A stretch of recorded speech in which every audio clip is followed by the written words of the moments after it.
नमस्कार, मैं Yashvardhan उमक। Indian news के जानना ज़रूरी है में आप सभी का स्वागत है।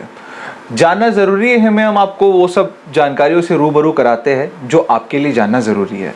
इसी कड़ी में आज हमारे बीच मौजूद है डॉक्टर अनूप गुप्ता, जो कि एक न्यूरोलॉजिस्ट है। डॉक्टर अनूप, आपका स्वागत है इंडियन न्यूज़ में। Thank you. डॉक्टर अनूप, मेरा पहला सवाल है माइग्रेन से संबंधित। चूँकि आप एक न्यूरोलॉजिस्ट है और माइग्रेन एक ऐसी समस्या है जो आमतौर पर बहुत ज़्यादा मात्रा में देखी जाती है। तो क्या माइग्रेन क्या है और माइग्रेन से कैसे बचा जाए और इसके लिए क्या प्रिकॉशंस ले सकते हैं और क्यों ये होता है? जी। तो मैं बताना चाहूँगा कि माइग्रेन जो है एक टाइप का हेडेक है, सरदर्द है। ये बहुत कॉमन कंप्लेंट है। बहुत सारे टाइप के सरदर्द होते हैं, बहुत सारे सरदर्द की वैरायटीज़ होती है, जिसमें कि माइग्रेन एक बहुत कॉमन टाइप है। इसमें खास बात क्या होती है कि पेशेंट को नॉर्मली यंग एज से स्टार्ट होता है, 12-15 साल से स्टार्ट होता है और 40-45 साल तक पीक करता है। उसके बाद धीरे धीरे इसकी फ्रीक्वेंसी और इंटेंसिटी कम होने लगती है। तो माइग्रेन में क्या होता है कि माइग्रेन एक साइड से स्टार्ट होता है। एक बार शुरू हुआ तो मिनिमम 4 से 6 घंटा रहता है, कई बार 2 दिन 3 दिन ऐसा भी रह सकता है। तो माइग्रेन में जो है पेशेंट हेडेक कंप्लेन करता है। हेडेक एक साइड होता है। पेशेंट को आँख से देखने में कई बार धुंधलापन दिखता है। पेशेंट को लाइट साउंड बर्दाश्त नहीं होता, उल्टी जैसा लगता है या उल्टी की होती भी है पेशेंट को आँख के आगे ब्लरिंग ऑफ विजन होता है, धुंधलापन जैसा लगता है और पेशेंट को ऐसा लगता है कि अंधेरे कमरे में रहो और लाइट साउंड बंद रहे और बिल्कुल और मिनिमम 4-6 घंटा रहता है। ऐसा अलग अलग टाइप के माइग्रेन में अलग अलग टाइप के सिम्टम्स होते हैं। पेशेंट्स को नॉर्मली मिनिमम 4 घंटा हेडेक रहेगा, उससे कम हेडेक रह रहा है तो हम माइग्रेन नहीं बोलते।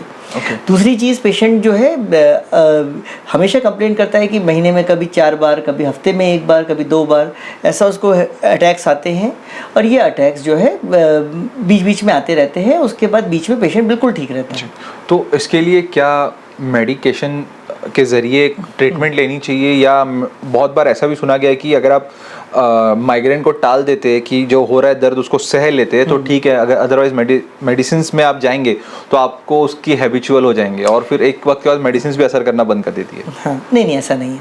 क्या होता है, देखिए कभी भी किसी को माइग्रेन है तो सबसे पहली बात तो हमको देखना होता है कि क्या चीज़ है जो माइग्रेन को प्रेसिपिटेट कर रही है या ट्रिगर कर रही है।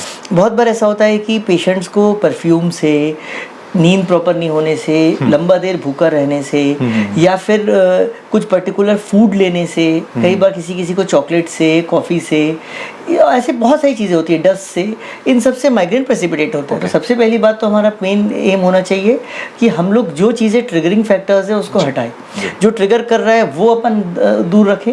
सेकेंड चीज़, हमको देखते हैं कि दवाई हमको कब लेनी है। अगर किसी को महीने में 1 बार सर दर्द है तो इसके लिए इसमें 2 टाइप की दवाइयाँ होती है। एक होता है प्रोफाइलैक्सिस, एक होता है ट्रीटमेंट। प्रोफाइलैक्सिस में क्या होता है, हम दवाइयाँ देते हैं कंटिन्यूअस ताकि पेशेंट को बार बार अटैक्स ना हो। और ट्रीटमेंट ऐसा होता है कि किसी को अटैक आया है तो उसको ट्रीटमेंट को अबॉर्ट करने के लिए या ट्रीटमेंट को सर दर्द को रोकने के लिए हम दवाई देते हैं। तो वो दवाइयाँ जो होती है वो ट्रीटमेंट के लिए होती है। तो क्या होता है, अगर मान लीजिए किसी को महीने में या 2 महीने में 1 बार सर दर्द है, उसमें उसको लंबा प्रोफाइलैक्सिस देने की ज़रूरत नहीं है, क्योंकि 1 बार 2 बार महीने में 2 महीने में सर दर्द में हम उसको एबॉर्टिव ट्रीटमेंट दे के उसको ठीक कर सकते हैं।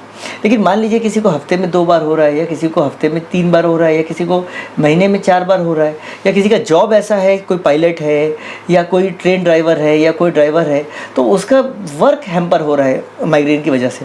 ऐसे कंडीशन में हमको उसको जो है प्रोफाइलैक्सिस देना चाहिए ताकि उसको बार बार अटैक्स ना पड़े।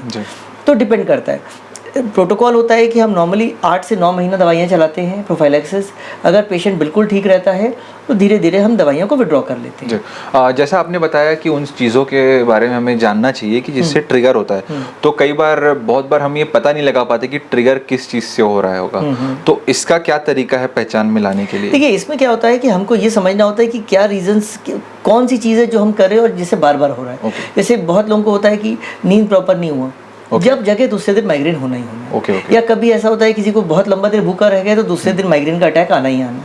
किसी को ऐसा होता है कि कभी कोई परफ्यूम, हैवी परफ्यूम या स्मेल से किसी को माइग्रेन होता है, चाहे किसी को ऑयल की स्मेल से, किसी को परफ्यूम की स्मेल से। तो ये ओवर द टाइम पेशेंट को समझ में आ जाता है कि ये इस वजह से हो रहा है। या कई बार हम उसको गाइड करते हैं कि देखो ये प्रॉब्लम से हो सकता है, अगली बार ध्यान रखना। तो पेशेंट कंप्लेन करता है कि हाँ परफ्यूम जब के कांटेक्ट में मैं जब आया तब मुझे प्रेसिपिटेट हुआ। इरिटेशन से भी होता है माइग्रेन? हाँ, टेंशन, स्ट्रेस, ये बहुत बड़ा कारण है जो माइग्रेन को प्रेसिपिटेट करने का। बहुत बार ऐसा होता है कि लोग धूप में निकलते हैं तो उनको माइग्रेन प्रेसिपिटेट हो जाता है। बहुत बार ऐसा होता है कि बहुत ज़्यादा स्ट्रेस है तब माइग्रेन होता है। तो इसलिए माइग्रेन को आइडेंटिफाई करना और ट्रीटमेंट बहुत ज़रूरी है, क्योंकि ट्रीटमेंट बहुत अच्छा अवेलेबल है। और सबसे बड़ी बात क्या है कि माइग्रेन पूरी तरीके से कंट्रोल किया जा सकता है। ओके, जैसे आपने बोला माइग्रेन पूरी तरीके से कंट्रोल किया जा सकता है, क्या पूरी तरीके से ठीक किया जा सकता है? देखिए, ऐसा कोई दवाई पूरी तरीके से ठीक करने वाली तो अभी तक नहीं है। नॉर्मली ये क्या है, इसका अभी तक कोई रीज़न अभी तक पता नहीं चल पाया है किस वजह से माइग्रेन हो रहा है। बहुत सारी थ्योरीज हैं जो चल रही हैं। तो अभी सबसे बड़ी बात क्या है कि माइग्रेन कभी भी जानलेवा प्रॉब्लम नहीं है जी। कोई भी ऐसी प्रॉब्लम नहीं है जो फ्यूचर में कभी तकलीफ देगी। बस एक ही चीज़ है कि पेशेंट की day to day life hamper होती है। इस वजह से क्या करना चाहिए, सबसे पहली बात तो ट्रिगर्स आइडेंटिफाई करना चाहिए जो प्रेसिपिटेट करते हैं। दूसरा, अगर मान लीजिए अगर बहुत ज़्यादा फ्रीक्वेंसी है तो हमें ट्रीटमेंट स्टार्ट करना चाहिए। और 90 आउट ऑफ 100 पेशेंट्स अच्छी तरीके से पूरा कंट्रोल रहते हैं ट्रीटमेंट। बहुत बार एसिडिटी वगैरह की वजह से भी माइग्रेन, कोई भी टाइप का स्ट्रेस, चाहे एसिडिटी हो, चाहे और कोई रीज़न हो, चाहे जो भी स्ट्रेस है, सबसे ये ट्रिगर होता है। बहुत बार हेडेक एक्चुअली क्या होता है, माइग्रेन एक बहुत मिसडायग्नोस्ड प्रॉब्लम है। जितने भी पेशेंट मेरे पास हेडेक लेके आते हैं, हर कोई कहता है कि हमें माइग्रेन है, लेकिन ऐसा नहीं है। बहुत टाइप के हेडेक्स होते हैं, बहुत वैराइटीज़ ऑफ हेडेक होते हैं, जिसका एक पार्ट है माइग्रेन। लेकिन अदरवाइज टेंशन टाइप हेडेक है, क्लस्टर हेडेक है, ऐसे करके बहुत सारे हेडेक्स हैं जो कि माइग्रेन के अलावा भी होते हैं। तो हमें आइडेंटिफाई करना होता है कि क्या रीज़न है। ओके, ऐसा कुछ है कि ये पर्सन टू पर्सन वेरी करता है। सपोज किसी को माइग्रेन है तो क्या उनको कौन से फूड्स या क्या चीज़ अवॉइड करनी चाहिए? जिस चीज़ को अगर कोई ट्रिगरिंग फैक्टर हम आइडेंटिफाई करते हैं तो उसको अवॉइड करना चाहिए। कोई पेशेंट कंप्लेन करते हैं कि हम ऑयली फूड बहुत ज़्यादा खाते हैं तो हमें ट्रिगर हो जाता है। कोई कहता है कि फ़िश खाने के बाद हमें ट्रिगर हो जाता है। चॉकलेट्स हैं, कॉफ़ी है, ये कई बार माइग्रेन को ट्रिगर कर सकता है। और माइग्रेन यदि किसी को है तो उसकी लाइफस्टाइल कैसी होनी चाहिए, चाहे वो बच्चा हो चाहे या फिर ये बहुत इंपॉर्टेंट है। कोई स्ट्रेस फ्री और हेल्दी लाइफस्टाइल। वेट कम करें, स्ट्रेस कम रखें, प्रॉपर एक्सरसाइज करें, टाइम से सोएं, टाइम से उठें, बहुत देर भूखा ना रहें और हेल्दी फूड हैबिट्स मेंटेन करें। इससे माइग्रेन पूरी तरीके से कंट्रोल हो सकता है। जैसा आपने बताया पर्सन टू पर्सन वो ट्रिगर करता है, तो क्या जंक फूड भी एक कॉज होता है? बहुत बार होता है। जंक फूड में बहुत सारे ऐसे कंपोनेंट्स होते हैं जो कई बार माइग्रेन को ट्रिगर कर सकते हैं। डॉक्टर साहब, आपने एक बात कही, migraine is one of the type of headache. तो और भी क्या क्या टाइप्स के हेडेक है उसके बारे में देखिए, सबसे कॉमन टाइप होता है tension type headache. Tension type headache में क्या होता है, पेशेंट कंप्लेन करता है कि ऐसा लग रहा है कि पूरा कंस्ट्रिक्शन टाइप ऑफ हेडेक होता है सर पे। ऐसा लगता है पेशेंट को कि कोई सर दबा दे या कोई ये पट्टा बांध दे। ये कॉमनली फीमेल्स में होता है, लेकिन ये सभी जेंडर में और सभी एज ग्रुप में हो सकता है। लेकिन most common middle age female में ही सबसे कॉमन चीज़ है।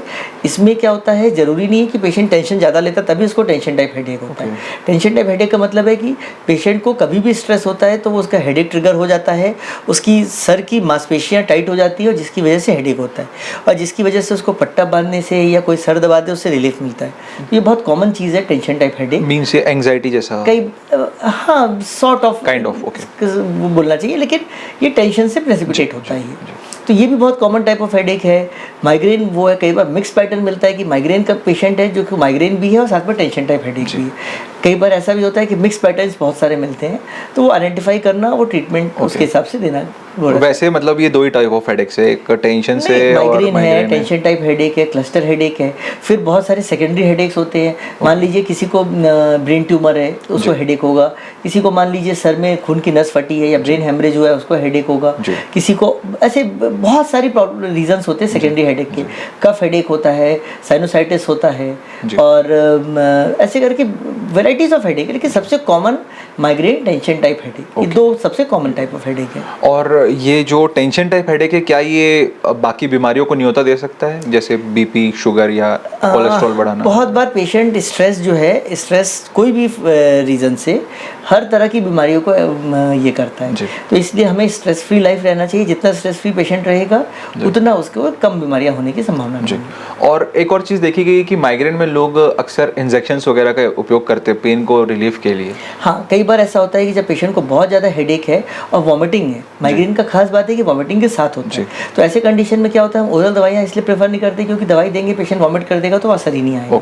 तो इसलिए हमको एक्यूट फेज में हमको कई बार इंजेक्शन देने पड़ते हैं ताकि पेशेंट का पेन कम हो जाए और एक बार स्टेबल हो जाए फिर हम ओरल दवाई से शिफ्ट कर देते हैं। और जैसे चूंकि हम माइग्रेन की बात कर रहे हैं तो माइग्रेन को रोकने के लिए कई बार लोग पेन हो रहा है, सर में हेडेक हो रहा है, तो जो हेडेक की दवाइयाँ है उसका उपयोग करते हैं, तो इज इट सेफ? नहीं, ये एक टाइप का हेडेक होता है, क्रॉनिक डेली हेडेक, जिसमें एक टाइप का हेडेक होता है मेडिकेशन ओवर यूज हेडेक। ये मेडिकेशन ओवर यूज हेडेक ऐसा होता है कि किसी पेशेंट को अगर पिछले कई सालों से हेडेक है और 3 महीने या उससे ज़्यादा उसको हेडेक रह रहा है हर महीने 15 दिन से ज़्यादा, और जिसमें कि वो 15 दिन से ज़्यादा हर महीने दर्द की गोली ले रहा है रोज़, तो ऐसे कंडीशन को chronic medication over use headache कहते हैं, जिसमें कि वो मेडिकेशन पे डिपेंडेंट हो जाता है और जिसकी वजह से वो बिना मेडिकेशन लिए उसको हेडेक कम ही नहीं होता। तो इसमें हम लोग सबसे मेन होता है कि पेशेंट को रिलैक्स करें, काम डाउन करें और दवाइयाँ कम करें उसकी, क्योंकि पेशेंट रोज़ जैसी हेडेक होता है दवाई लेता है और उस पर डिपेंडेंट हो जाता है। डॉक्टर साहब, मेरा अगला सवाल है, पैरालिसिस क्या है? बहुत बार लोगों को लगता है कि पैरालिसिस, जो अपन कहते हैं लकवा आ गया, तो एक लेफ्ट साइड काम नहीं करती, तो उसके बारे में थोड़ा बताइए। देखिए, ये एक one of the most common reasons है मॉर्बिडिटी और मॉर्टेलिटी का, जिसकी वजह से पेशेंट हॉस्पिटल में आता है। स्ट्रोक या पैरालिसिस या पक्षपात, ये क्या होता है? ये एक तरह का स्ट्रोक है जिसमें कि ब्रेन में या तो खून की नस फटती है या खून की नस ब्लॉक होती है। 2 टाइप के होते हैं। इश्केमिक स्ट्रोक, जिसमें कि खून की नस ब्लॉक होने की वजह से एक ब्रेन का एरिया में ब्लड सप्लाई नहीं होने से डैमेज होता है। दूसरा होता है हेमरेजिक स्ट्रोक। हेमरेजिक स्ट्रोक में क्या होता है कि खून की नस फटती है, खून की नस फटने की वजह से वो एरिया डैमेज होता है, जिसकी वजह से पेशेंट को सिम्टम्स आते हैं। अच्छा, मैं बताना चाहूँगा कि सबसे पहली बात, क्या सिम्टम्स होते हैं जिससे अपन आइडेंटिफाई कर सकते हैं कि ये स्ट्रोक है। स्ट्रोक में ऑल ऑफ ए सडन कुछ भी चीज़ होना, चाहे एक साइड का हाथ पैर कमज़ोर होना, चाहे मुंह टेढ़ा होना, चाहे आवाज़ में लड़खड़ाहट आना, चाहे दिखना बंद होना, चाहे बेहोश हो जाना, या आँख की रोशनी कम हो जाना, या चलने में डगमगा के चलना, ये सारे कोई भी ऑल ऑफ ए सडन कुछ भी चीज़ होता है, ये स्ट्रोक हो सकता है। तो हमें हमेशा अगर ऑल ऑफ ए सडन कुछ भी प्रॉब्लम हो रही है तो हमें आइडेंटिफाई करना है कि ये स्ट्रोक तो नहीं है। ये आइडेंटिफाई करने का सबसे मोस्ट इम्पॉर्टेंट कारण ये है कि आजकल एक थ्रोम्बोलिसिस करके एक रिवॉल्यूशनरी टेक्नोलॉजी आई है, जिसमें क्या होता है कि 4.5 घंटे के अंदर में कोई पेशेंट हमारे पास स्ट्रोक लेके आता है जिसकी खून की नस ब्लॉक हुई है, तो ऐसे में हम एक इंजेक्शन लगाते हैं। वो इंजेक्शन लगाने से 60-70% पेशेंट्स में वो नस खुलने का और कुछ सुधार होने की संभावना रहती है। चाहे पूरा सुधार, चाहे कुछ सुधार, लेकिन ये बहुत रिवॉल्यूशनरी चीज़ आई है। तो इससे जो है ये बहुत ज़रूरी है। तो कभी भी किसी पेशेंट को स्ट्रोक आइडेंटिफाई करना बहुत ज़रूरी है, या उसके अटेंडेंट को, कि ये पेशेंट को स्ट्रोक है, ताकि हम जल्दी से जल्दी उसको एक ऐसे सेंटर में ले जा सके जहाँ न्यूरोलॉजिस्ट अवेलेबल है, जिससे कि वो ट्रीट कर सके उसको। जी, जैसा आपने जो चीज़ें गिनाई, हाँ, वो अगर ऐसे किसी को सिम्टम्स है तो वो तुरंत एक न्यूरोलॉजिस्ट को, ऑल ऑफ ए सडन कोई भी प्रॉब्लम होती है जी, इवन सीवियर हेडेक भी एक टाइप का स्ट्रोक का एक प्रेजेंटेशन हो सकता है। पैरालिसिस का, हाँ, सीवियर हेडेक हुआ, वॉमिटिंग हुआ, वो भी लेफ्ट साइड से होता है कि वो किसी भी साइड से, किसी भी एक साइड से हो सकता है। तो सीवियर हेडेक, वॉमिटिंग, बेहोश होना, एक साइड का हाथ पैर कमजोर होना, आवाज़ में लड़खड़ाहट होना, मुंह तिरछा होना, आँख का रोशनी एकदम से कम हो जाना, चलने में दिक्कत होना, एकाएक सडन चक्कर आना, ये सब स्ट्रोक के लक्षण हो सकते हैं। अच्छा, इसका क्या रिस्क फैक्टर्स होते हैं, किस पेशेंट्स में स्ट्रोक होता है, ये भी बताना चाहूँगा। आजकल हर एज ग्रुप में स्ट्रोक हो सकता है, लेकिन मोस्ट कॉमनली जैसे जैसे एज एडवांस होती है वैसे वैसे स्ट्रोक की संभावनाएं बढ़ जाती है। आफ्टर 50 स्ट्रोक की संभावनाएं धीरे धीरे बढ़ती जाती है। किसी पेशेंट को शुगर है, किसी पेशेंट को बीपी है, किसी को कोई नशा करता है, स्मोकर है, अल्कोहलिक है, किसी में फैमिली हिस्ट्री है स्ट्रोक की, ओबेसिटी है, ये सारे रिस्क फैक्टर्स होते हैं स्ट्रोक होने के। इसके अलावा और भी बहुत सारे होते हैं, लेकिन ये मेजर चीज़ें हैं। तो बहुत ज़रूरी है कि कोई पेशेंट जो कि एडवांसिंग एज है और जिसको कि बीपी शुगर है, जिसको और बाकी कोई रिस्क फैक्टर अवेलेबल है, और एकाएक उसको कोई एक सिम्टम आते हैं, तो ये स्ट्रोक के लक्षण हो सकते हैं। किसी भी पेशेंट को ऐसा हो तो हमें तुरंत हॉस्पिटल सेटिंग में जाना चाहिए। तो स्ट्रोक के लिए जैसा आपने बताया कि ये सिम्टम्स जैसे ही आए तो उसके बचाव के लिए, पर ऐसा क्या किया जा सकता है कि स्ट्रोक की संभावनाएं बॉडी में कम हो? लाइफस्टाइल रिलेटेड है ये? बहुत इम्पोर्टेंट है कि जैसे जैसे हमारी एज बढ़ती है हमें हेल्दी लाइफस्टाइल मेंटेन करना है। स्मोकिंग, अल्कोहल एक मॉडिफिएबल रिस्क फैक्टर है। मॉडिफिएबल का मतलब है जिसको कि हम कंट्रोल कर सकते हैं। Okay. Diabetes, blood pressure, smoking, alcohol intake, ये सब मॉडिफिएबल रिस्क फैक्टर हैं जिसको कि हम अगर हम बीपी कंट्रोल कर सकते हैं, हम शुगर कंट्रोल कर सकते हैं, हम स्मोकिंग, अल्कोहल को बंद कर सकते हैं जिससे कि स्ट्रोक की संभावना कम हो जाए। दूसरी चीज़, हम हेल्दी लाइफ स्टाइल रखें, ओबेसिटी में कंट्रोल रखें, मेन ओबेसिटी वेट हमारा नियंत्रण में रहे, बीपी शुगर कंट्रोल में रहे, एडिक्शंस को हम अवॉइड करें और जो दूसरे टाइप के एडिक्शंस होते हैं उसको अवॉइड करें, प्रॉपर रेगुलर एक्सरसाइज करें, तो ये सब चीज़ों से हम स्ट्रोक को प्रिवेंट कर सकते हैं। डॉक्टर साहब, अब हम बात करते हैं साइटिका की, क्योंकि ये भी एक one of the main cause है जिसके वजह से आपके पास पेशेंट्स आते होंगे। तो साइटिका क्या है, जो जिन दर्शकों को नहीं पता होगा उनके लिए साइटिका क्या है और इससे कैसे बचा जा सकता है और क्या प्रिकॉशंस लेनी है अगर हो जाता है तो? एक्चुअली सियाटिका बहुत वेग और टर्म है जो कि एक नॉर्मल पब्लिक जानती है।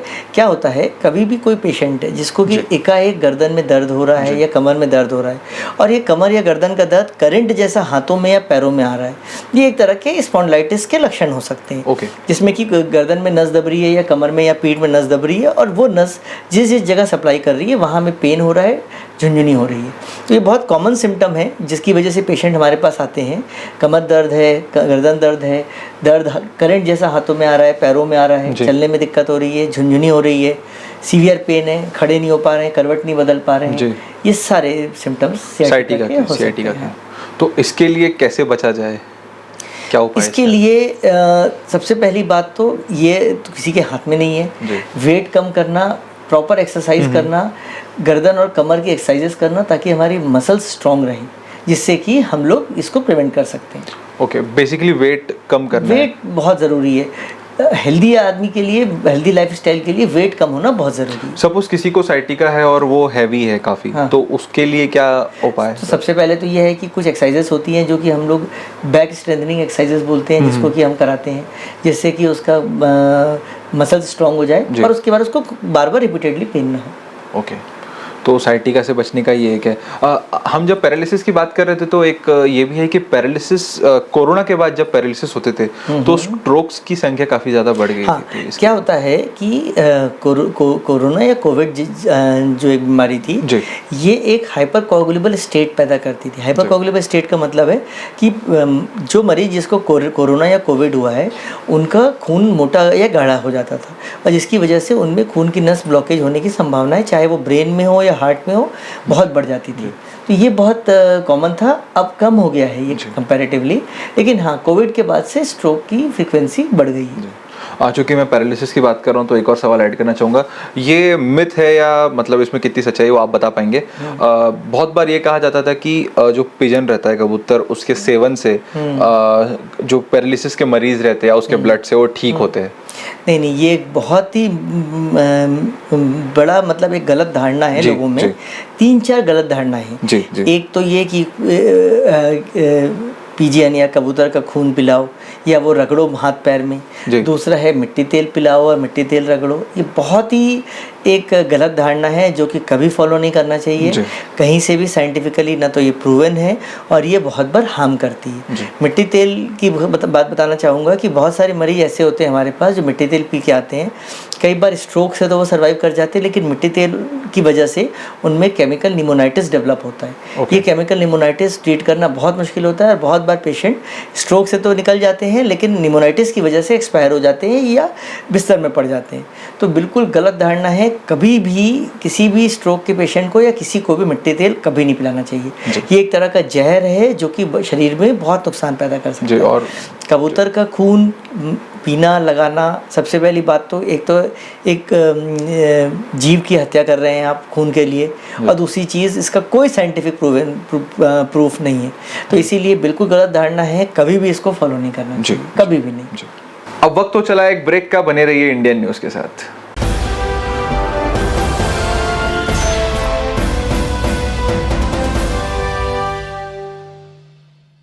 न्यू वीडियोस की अपडेट पाने के लिए सब्सक्राइब करें इंडियन न्यूज को और बेल आइकन को दबाएं। हाय स्नेहा, क्या बात है, आजकल नजर ही नहीं आती। क्या बताऊं, मेरा तो पूरा समय बच्चे के पीछे ही निकल जाता है, पर तू बड़ी रिलैक्स दिखती रहती है, बात क्या है? वो तो रहूंगी ही ना। मैंने एक स्मार्ट डिसीजन जो ले लिया है, अपने बच्चे को इंडो IT स्कूल के बोर्डिंग में एडमिशन दिलाकर। ऐसा क्या है वहाँ जो तू इतनी रिलैक्स रहती है? अरे मेरा बेटा मॉर्निंग 7 to 5 तो वहीं बिजी रहता है। सबसे अच्छी बात, वहाँ का एजुकेशन और रिजल्ट दोनों ही शानदार है। हाइजीनिक ब्रेकफास्ट, लंच, ये सब डाइटिशियन की देखरेख में करता है। तुझे पता है, वो बच्चों का ध्यान बिल्कुल स्मार्ट पेरेंटिंग की तरह ही रखती है। और तो और शाम को ऑफिस से आने के बाद भी कोई टेंशन नहीं, शाम को नाश्ता वहीं से करके आता है। दूसरी बात, वहाँ खेलकूद, पर्सनालिटी डेवलपमेंट के क्लासेस एंड अदर एक्टिविटीज का भी बहुत इंपॉर्टेंस है, जिससे बच्चे फिजिकली और मेंटली बिल्कुल फिट रहते हैं। Last but not the least, बच्चों के अच्छे रिजल्ट्स के लिए कैंपस में ही ट्यूशन क्लासेस अरेंज की गई है, इसलिए तो मैं बिल्कुल रिलैक्स रहती हूँ। Means home away from home? हाँ, इसलिए तो मैं भी तुझे कहती हूँ, be smart and take the right decision for your kid. आखिर ये इंडो IT स्कूल है कहाँ? Indo IT school, Kurud road, Kohka Bhilai. Phone 9303561235। ये है इंदू ब्रॉडकास्टिंग प्राइवेट लिमिटेड और आप देख रहे हैं इंडियन न्यूज, हर पल, हर क्षण, हर सच।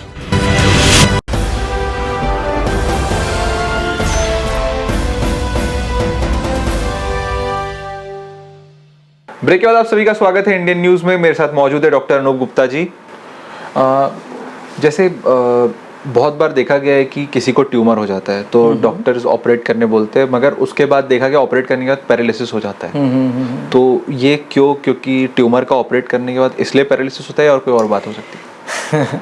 नहीं, ब्रेन में बहुत सारे टाइप के ट्यूमर्स होते हैं। हर किसी को ऑपरेशन की ज़रूरत नहीं होती। बहुत सारी गठाने ब्रेन में होती है, कुछ बिनाइन होती है जो न बढ़ती है न कुछ डेवलपमेंटल एनोमलीज होती हैं, वो भी हम ऐसे ही छोड़ सकते हैं अगर कोई तकलीफ़ नहीं दे रही है। और बहुत बार ट्यूमर्स होते हैं। तो ट्यूमर का डिपेंड करता है कि कैसा ट्यूमर है, क्या ट्यूमर है, उसका बहुत अच्छा ट्रीटमेंट अवेलेबल है। तो कभी भी ऐसे कोई जो है कि कोई ट्यूमर का पेशेंट है तो सर्जरी से घबराना नहीं चाहिए। डॉक्टर सर्जरी तभी एडवाइस करते हैं जब बहुत ज़रूरत हो। तो ऐसे कंडीशन में बहुत बार अब सबके अब ट्यूमर तो बहुत गंभीर प्रॉब्लम है, ब्रेन का बहुत बड़ा हिस्सा कई बार डैमेज करता है, तो ट्यूमर की वजह से भी पैरालिसिस होता है। और बहुत बार ट्यूमर निकालने के टाइम भी कई बार कोई अगर खून की नस है या वो ब्लॉक हो रही है तो कई बार उसकी वजह से, या कोई एरिया डैमेज हो रहा है ब्रेन का, तो उससे भी पैरालिसिस हो सकता है। लेकिन इसका ये मतलब बिल्कुल नहीं है कि हमको ट्यूमर का सर्जरी नहीं करवानी है या हमको ट्यूमर सर्जरी से दूर रहना है। अगर डॉक्टर सजेस्ट कर रहा है तो उसको लगता होगा आपके लिए बेस्ट यही है, तो वो आप 100% उनकी बात फॉलो करनी चाहिए। ठीक है, तो इसलिए ऐसा मतलब ये एक मिथ है, कोई एक पेशेंट को हो गया तो सब उसको जनरलाइज कर लेना सही नहीं है। डॉक्टर साहब, मेरा अगला सवाल है, मिर्गी क्या होती है? बेसिकली लोग बोलते हैं मिर्गी का दौरा आ गया और उसमें बड़ी अलग अलग भ्रांत धारणाएं भी लोगों की रहती है। तो मिर्गी क्या है? और मिर्गी क्या है? Abnormal involuntary movement of the body, जिसमें कि एबनॉर्मल हाथ पैर का मूवमेंट होना, मुंह टेढ़ा होना, आंख ऊपर चढ़ जाना, मुंह से झाग आना, जीभ कट जाना, यूरिन पास हो जाना पेशेंट का और धड़ाम से गिरना। ये मिर्गी के वो हैं। मिर्गी का रीज़न होता है कि ब्रेन में कुछ एबनॉर्मल इलेक्ट्रिकल एक्टिविटी जिसकी वजह से ये प्रॉब्लम हो रही है। ये बहुत ही कॉमन तकलीफ़ है और ये बिल्कुल क्यूरेबल है। 70 to 80% आउट ऑफ 100 ये पेशेंट या तो पूरा तरीके से क्योर हो जाता है या बहुत प्रॉपर लाइफ लीड कर पाता है। तो मिर्गी तो बहुत कॉमन तकलीफ़ है। इसको सबसे बड़ी बात, इसको बिल्कुल ये कोई स्टिग्मा या ये वो नहीं है कि जिसको कि हम अवॉइड करें या जिससे कि हम किसी को छुपाएं। हमेशा डॉक्टर के पास जाना चाहिए। अगर मिर्गी के किसी भी पेशेंट को लक्षण है तो डॉक्टर से मिलें, प्रॉपर ट्रीटमेंट लें, प्रॉपर इन्वेस्टिगेट कराएं मिर्गी का कारण जानने के लिए। और उसके हिसाब से बहुत सारे टाइप की मिर्गी होती है। तो फोकल सीजर्स होते हैं, जनरलाइज सीजर्स होते हैं, tonic seizures, myoclonic seizures, 20 type के झटके होते हैं, सीजर्स बोलते हैं। किस एज से चालू होता है सर ये बच्चा पैदा होते से लेके ओल्ड एज तक कभी भी किसी को भी हो सकता है। इसके बहुत सारे कारण होते हैं। तो किसी भी न्यूरोलॉजिस्ट के पास आप जाएंगे, वो कारण आइडेंटिफाई करके उसको उसके हिसाब से प्रॉपर ट्रीटमेंट करेंगे। तो कभी भी बचना नहीं चाहिए। कई बार क्या होता है, पेशेंट बचते हैं इससे कि कहीं ऐसा ना हो कि दूसरे को पता चल जाएगा या वो ना तो ये किसी छुआछूत की बीमारी है, ना ये एक दूसरे से दूसरे को फैलने की बीमारी है, ना ये क्या बोलते हैं आगे जरूरी नहीं है कि अनुवांशिक हो और हमारे आगे फ्यूचर जनरेशन में भी हो। तो इसीलिए इसको प्रॉपर टाइम से ट्रीटमेंट लें क्योंकि बहुत ज़रूरी है। बहुत बार पेशेंट मिर्गी के दौरे के टाइम धड़ाम से गिरता है, सर में चोट लगती है, तो कई बार मिर्गी का दौरा तो कंट्रोल हो जाता है लेकिन सर में गंभीर चोट लग जाती है। तो हाथ कभी में चोट लग गई, कंधे में चोट लग गई, पैर में चोट लग गई, तो कभी कोई गाड़ी चला रहा है और मिर्गी का दौरा आ गया, तो ये बहुत ही डेंजरस चीज़ है। तो इसका प्रॉपर ट्रीटमेंट होना बहुत ही ज़रूरी है। सर मान लीजिए कोई बच्चा स्कूल में पढ़ता है, उसको मिर्गी का दौरा आया, तो इस वक्त एक प्राइमरी ट्रीटमेंट के लिए कोई अगर आजू बाजू है तो क्या कर सकता है? हाँ, ये बहुत ज़रूरी है। न सिर्फ बच्चे को, कभी भी हमारे सामने अगर किसी भी मरीज़ को, अगर किसी भी शख्स को अगर मिर्गी का दौरा पड़ रहा है, तो सबसे पहली बात तो ये है कि हमें उसको एक साइड करवट दिलाना है, या तो राइट या लेफ्ट।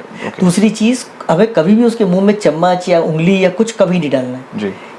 ये बिल्कुल रिस्की हो सकता है जी। तीसरी चीज़, हमें कोशिश करना है कि उसको एक साइड में लेटरल पोजीशनिंग कराएं, एक साइड करवट दिलाएं और थोड़ा सा वेट करें उसके मिर्गी के दौरे कंट्रोल होने का, और कोशिश करें जितना जल्दी हो सके उसको हॉस्पिटल या near by health care centre में ले जाएं ताकि वहाँ पे उसका प्रॉपर इलाज हो सके। और कई बार किसी पेशेंट को अगर ऐसा है जिसको कि कांस्टेंट मिर्गी आता है, तो कई बार कुछ स्प्रेज होते हैं जो उसको अपने साथ में रखे ताकि वो स्प्रे करके वो अपन तुरंत उसको कंट्रोल कर सकते हैं। तो मिर्गी पूरी तरह क्यूरेबल है?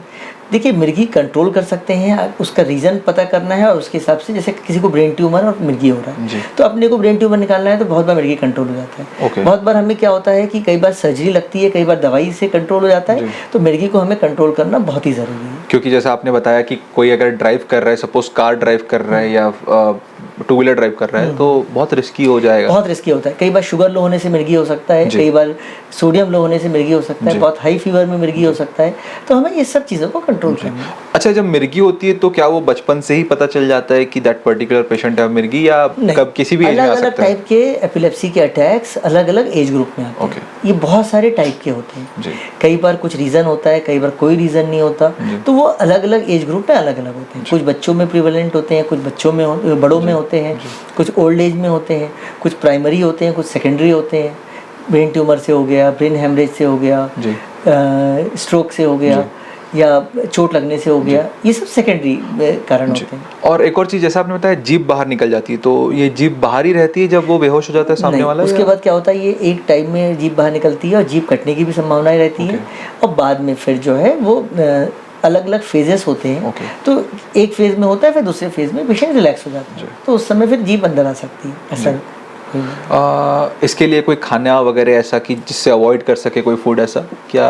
देखिए, नॉर्मली क्या होता है कि कुछ डाइट्स होती हैं जो पेशेंट को हम रिकमेंड करते हैं, जैसे कीटो डाइट है, जिससे कि अपन इसको कंट्रोल कर सकते हैं। बाकी यही है कि हेल्दी लाइफस्टाइल, हेल्दी खाना, नींद प्रॉपर होना, ये बहुत ज़रूरी है। कई बार नींद प्रॉपर नहीं होने से भी मिर्गी के झटके ट्रिगर होते हैं, तो नींद प्रॉपर रहना है, स्ट्रेस अवॉइड करना है, और अल्कोहल और स्मोकिंग अवॉइड करना है, खासकर जो मिर्गी के पेशेंट्स हैं उन्होंने।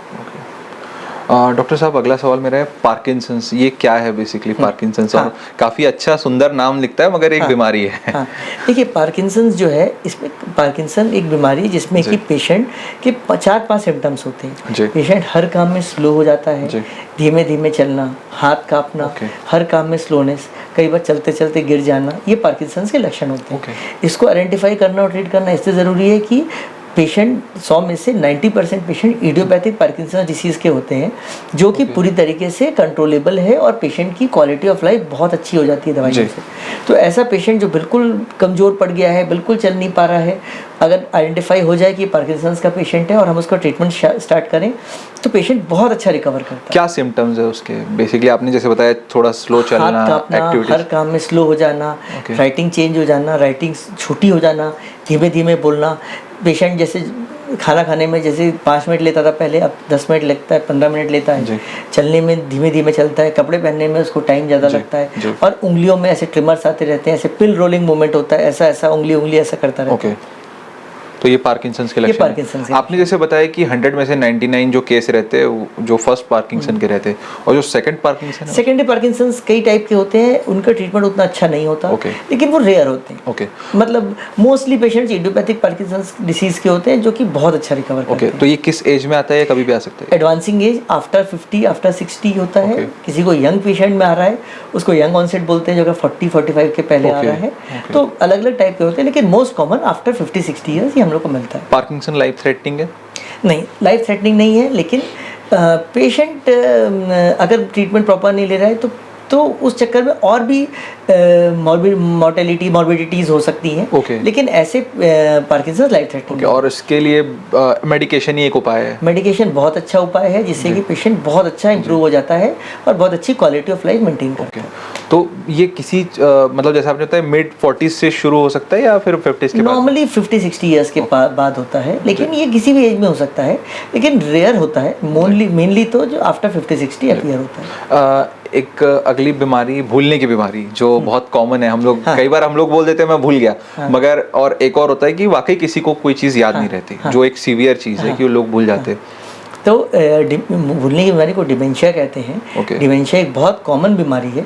इस बीमारी में क्या होता है, बहुत सारे वैरायटीज होते हैं। जैसे कुछ होते हैं जो रिवर्सिबल होते हैं, कुछ होते हैं इरिवर्सिबल होते हैं। किसी को विटामिन की कमी है, किसी को थायराइड की वजह से है, किसी को कुछ और मेटाबॉलिक डिरेंजमेंट्स है, जैसे शुगर लो हो गया है, सोडियम लो हो गया है, ये रिवर्सिबल रीजंस होते हैं। लेकिन कई बार अल्जाइमर्स डिसीज हो गया, डिमेंशिया विद पार्किंसंस डिसीज हो गया, फ्रंटोटेम्पोरल डिमेंशिया हो गया, किसी को ब्रेन ट्यूमर की वजह से डिमेंशिया हो गया, ये मोस्टली इरिवर्सिबल होता है। तो क्या होता है कि इरिवर्सिबल होने से रिवर्सिबल फैक्टर्स पता करना इसलिए ज़रूरी है कि अगर किसी को रिवर्सिबल डिमेंशिया है तो हम उसको ट्रीट कर सकें और पेशेंट अच्छा हो सके। एक बहुत कॉमन बीमारी है नॉर्मल प्रेशर हाइड्रोकेफेलस, जिसमें कि पेशेंट एक रिवर्सिबल डिमेंशिया होता है पेशेंट। ये भी एक बहुत इंपॉर्टेंट ये है, ये भी इससे भी अगर ट्रीट किया जा सकता है पेशेंट बिल्कुल नॉर्मल हो जाएगा।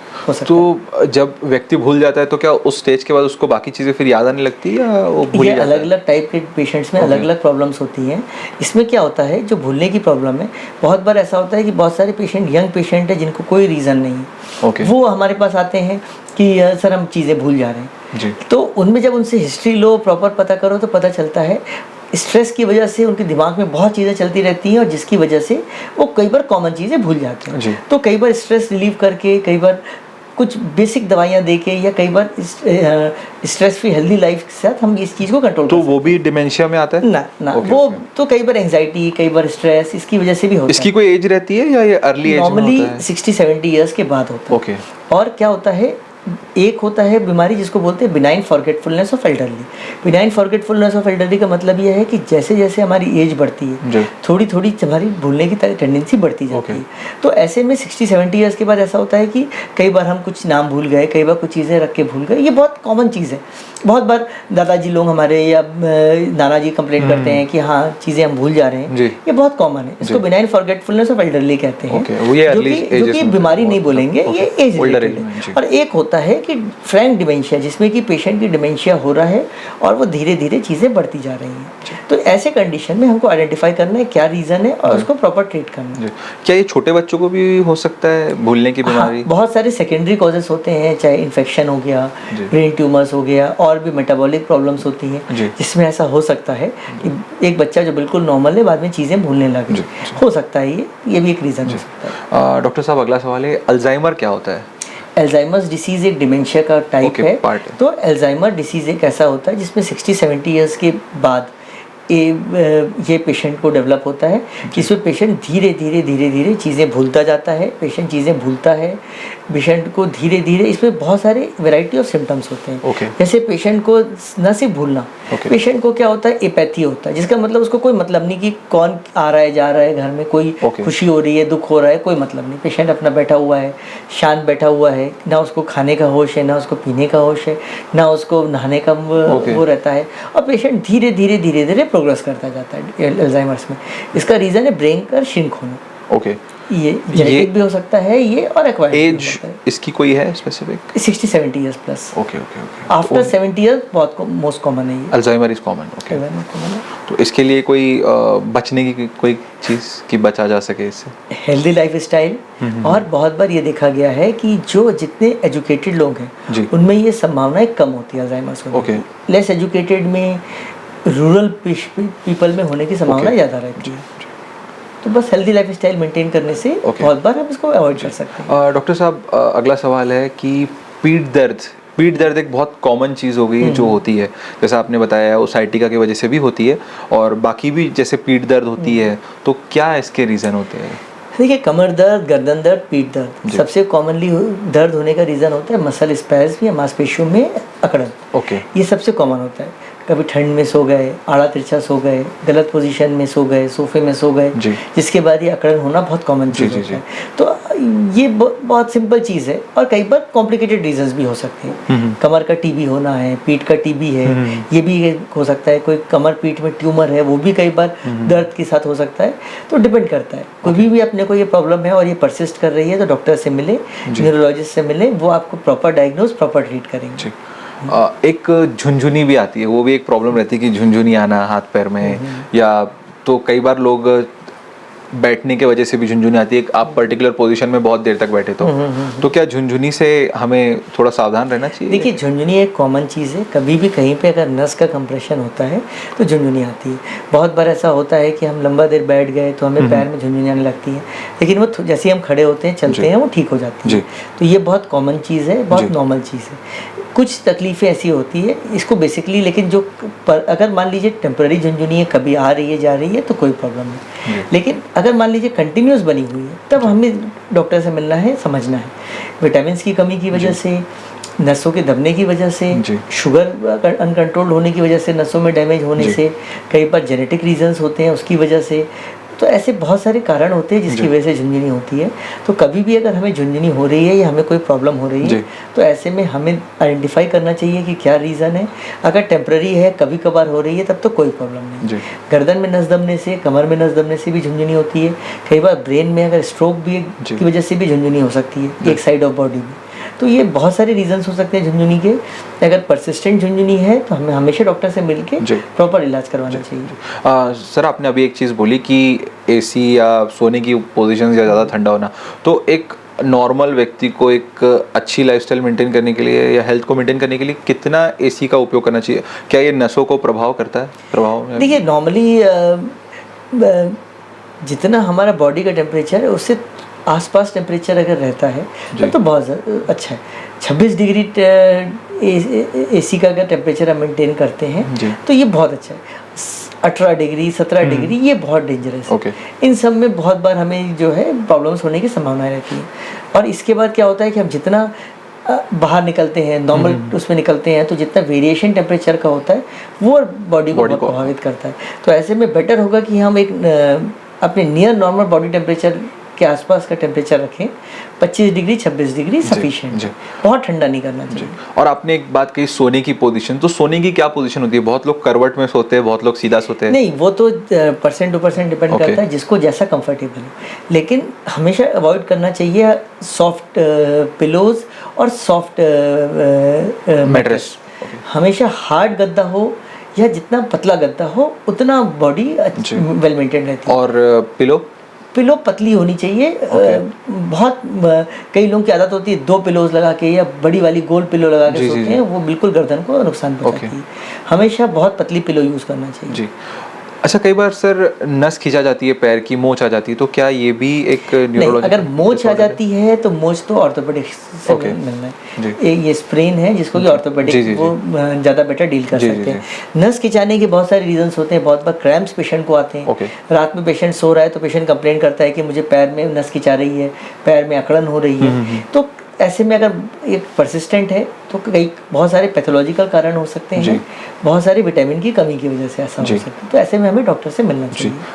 बैक पेन में बहुत बार देखा गया कि बैक पेन की वजह से हैमस्ट्रिंग भी इफेक्ट करती है नसों के कारण। तो उसके लिए क्या इलाज है? क्योंकि ये ज़्यादा इंजरी करके प्लेयर्स को भी होती है। बैक स्ट्रेंथिंग एक्सरसाइजेस बहुत ज़रूरी है। बैक स्ट्रेंथिंग एक्सरसाइज करें, झुके नहीं, झुक के भारी वेट ना उठाएं और प्रॉपर एक्सरसाइजेस करें। एक्सरसाइज योगा करने से बहुत फ़र्क पड़ता है बॉडी में। सर, हम कभी भी बीमार पड़ते हैं तभी डॉक्टर के पास आते हैं, जाहिर सी बात है, मगर एक न्यूरोलॉजिस्ट के पास हमें कब कब विजिट करना चाहिए? देखिए, न्यूरोलॉजी का तो बहुत बड़ा स्पेक्ट्रम है जी। हेडेक जी। एपिलेप्सी जी। स्ट्रोक जी। कभी भी नेक पेन, बैक पेन या ऑल ऑफ ए सडन कोई सिम्टम हो रहा है, एकाएक कभी आँख की रोशनी चली गई, कभी चलने में लड़खड़ाहट हो रही है, शरीर में कमज़ोरी आ रही है, झुनझुनी हो रही है और मिर्गी का दौरा पड़ रहा है, ये सब कॉमन रीजंस होते हैं जिसके लिए हमें न्यूरोलॉजिस्ट से मिलना चाहिए। तो बहुत कॉमन चीज़ें epilepsy, stroke, headache, neck pain, back pain और पार्किंसंस या और डिमेंशिया और बाकी भूलने का प्रॉब्लम, ये सब कॉमन चीज़ है जिसके लिए अगर मान लीजिए कभी भी प्रॉब्लम है। बाकी तो और बहुत सारे कॉम्प्लिकेटेड बीमारियां होती हैं, लेकिन नॉर्मली क्या होता है कि बहुत बार न्यूरोलॉजी बहुत वास्ट और बहुत जटिल सब्जेक्ट है, तो बहुत बार क्या होता है प्राइमरी फिजिशियन के पास अगर आप जाते हैं तो बहुत बार वो खुद ही रिकमेंड कर देते हैं आपको क्या किसी न्यूरोलॉजिस्ट से मिल लीजिए। आपने एक कभी बीमारी का जिक्र किया एपिलेप्सी, ये क्या है?